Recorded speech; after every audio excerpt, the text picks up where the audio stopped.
أعوذ بالله من الشيطان الرجيم. بسم الله الرحمن الرحيم. والفجر وليال عشر والشفع والوتر والليل إذا يسر هل في ذلك قسم لذي حجر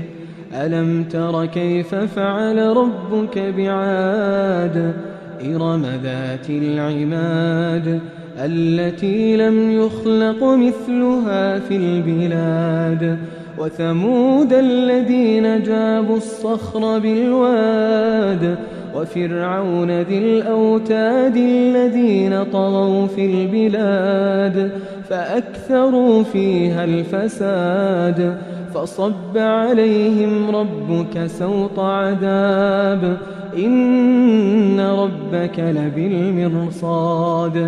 فأما الإنسان إذا ما ابتلاه ربه فأكرمه ونعمه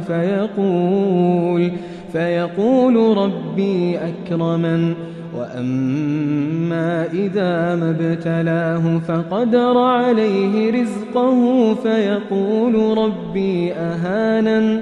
كلا بل لا تكرمون اليتيم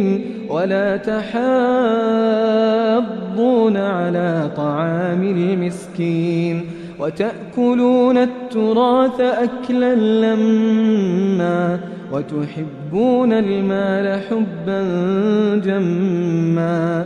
كلا إذا دكت الأرض دكا دكا وجاء ربك والملك صفا صفا وجيء يومئذ بجهنم يومئذ يتذكر الإنسان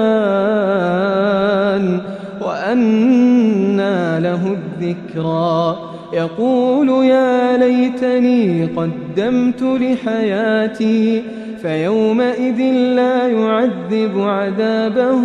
أحد ولا يوثق وثاقه أحد يا أيتها النفس المطمئنة